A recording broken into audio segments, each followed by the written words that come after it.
कल्पना कीजिए आपने नौकरी बदली, शहर बदला, लेकिन आपका पीएफ क्लेम महीनों तक अटक गया। हर बार जवाब मिला आपकी फाइल दूसरे रीजनल ऑफिस में है। क्या भारत जैसे डिजिटल देश में आज भी नागरिक को यह एक साधारण सामाजिक सुरक्षा सेवा के लिए दफ्तरों के बार बार चक्कर लगाने चाहिए? अब इसका जवाब है नहीं, क्योंकि ईपीएफओ लेकर आया है साइट्स प्रोजेक्ट, जो पीएफ सेवाओं को कहीं भी कभी भी उपलब्ध कराने की दिशा में एक बड़ा डिजिटल बदलाव है। लेकिन क्या यह केवल एक नया सॉफ्टवेयर है या फिर भारत के ई गवर्नेंस मॉडल में एक नई क्रांति है? सिलेबस की बात अगर हम करते हैं तो जीएस पेपर 2 पेपर 3 में सरकारी नीति, गवर्नेंस, सामाजिक सुरक्षा। सोर्स हमारा द हिंदू है और तो ई गवर्नेंस का वास्तविक उद्देश्य केवल सरकारी सेवाओं को ऑनलाइन करना नहीं, बल्कि नागरिकों के लिए सेवा को सरल, पारदर्शी और तेज बनाना है। तो आज हम समझेंगे ईपीएफओ सी डैक द्वारा विकसित साइट्स प्रोजेक्ट, इसके उद्देश्य जो हैं और तकनीकी विशेषताएं, महत्व, प्रशासनिक महत्व और यूपीएससी के लिए इसकी उपयोगिता वगैरह जो भी। तो technology is a most powerful when it makes governance invisible and service visible.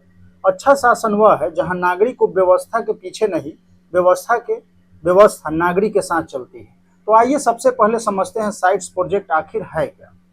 Sites अर्थात centralised IT enabled system. EPFO की सेवा वितरण प्रणाली का यह व्यापक एक डिजिटल आधुनिकीकरण है। इसका उद्देश्य जो है पुरानी बिखरी हुई प्रणाली को हटा के एकल केंद्रीय राष्ट्रीय डेटाबेस और स्वचालित इंजन के माध्यम से पीएफ सिस्टम जो है तैयार करना है। यह परियोजना जो है भारत के डिजिटल गवर्नेंस यात्रा का एक महत्वपूर्ण पड़ाव मानी जा रही है। ठीक है, तो डेटाबेस कंसोलिडेशन को एक सफलतापूर्वक पूरा किया है। डिजिटल भारत की पहचान केवल इंटरनेट नहीं, बल्कि बेहतर नागरिक सेवाएं हैं। अब जानते हैं कि इस योजना की आवश्यकताएं आखिर क्यों पड़ी। तो देखिए, सबसे पहले ईपीएफओ की पूरी व्यवस्था अलग अलग क्षेत्रीय डेटाबेस पर आधारित थी। तो ईपीएफओ की जो है ये तकनीकी और संरचनात्मक आधुनिकीकरण, लीगल और पुरानी व्यवस्था की बात करते हैं तो विकेंद्रीकरण, अत्यधिक खंडित विरासत पैनल, लीगेसी सिस्टम और एक स्वचालित नियम आधारित प्रोसेसिंग इंजन में बदल दिया है।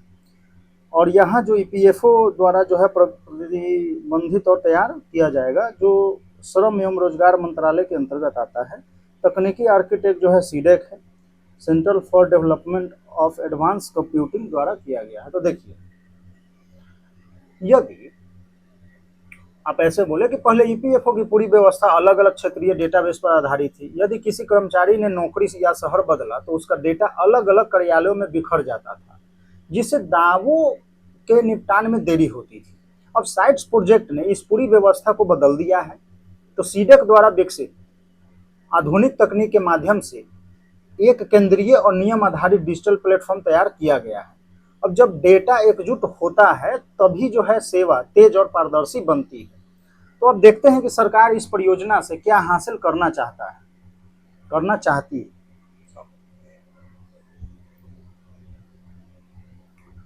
तो परियोजना के मुख्य लक्ष्य है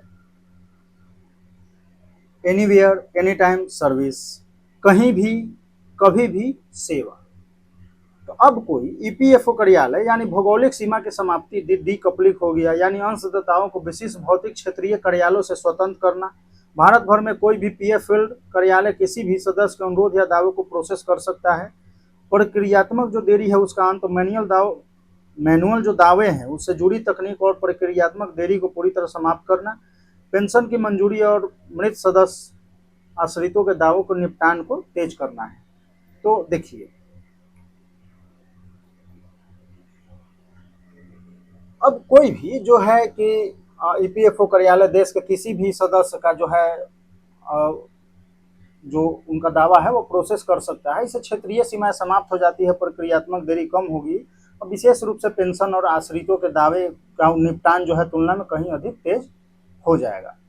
तो अब देखा जाए तो citizen centric governance begins with when geography no longer limits public service.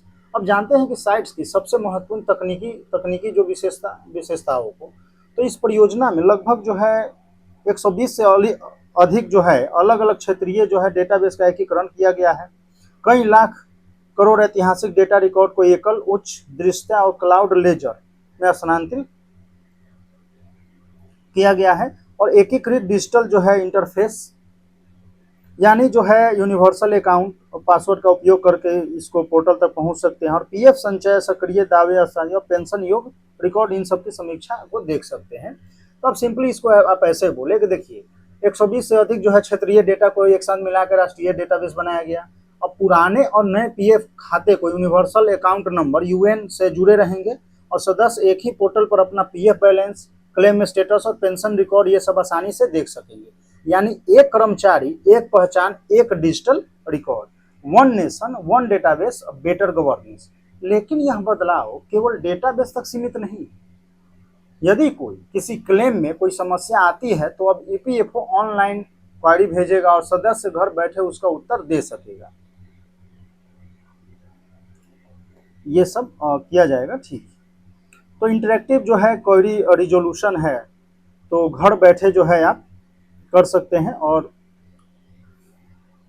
अनावश्यक जो है आपको कार्यालयों के चक्कर जो है अनावश्यक, मतलब ये देखिए कार्यालयों के चक्कर और अनावश्यक अस्वीकृति जो है ये दोनों जो है कम होंगे।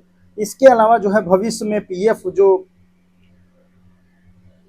खातों को यूपीआई से जो जोड़ने की बात हो रही है, तो उसकी तैयारी भी की जा रही है, और आने वाले समय में आपात स्थिति में इंस्टेंट पीएफ विड्रॉल जैसी सुविधा भी संभव, तो त्वरित निकासी की सुविधा भी दिया जाएगा। केंद्रीकृत पेंशन भुगतान प्रणाली, तो स्थानीय संरचनात्मक स्थानांतरण की आवश्यकता के बिना विभिन्न क्षेत्रों में मासिक पेंशन ये सबको वितरण करने के लिए एकीकृत प्रणाली।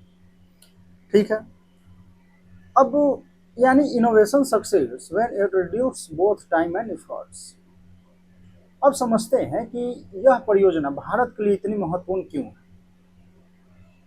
तो साइट्स प्रोजेक्ट जो है करोड़ों कर्मचारियों के लिए ईज ऑफ लिविंग को बेहतर बनाता है। ठीक है, जिसमें रिटायरमेंट फंड प्रबंधन करना बेहद आसान है, परेशानी मुक्त है, प्रशासनिक पारदर्शिता, स्वचालित नियम आधारित प्रणाली के कारण भ्रष्टाचार, बिचौलियों की भूमिका, फाइलों में अटके, ये सब संभावनाएं समाप्त होगी।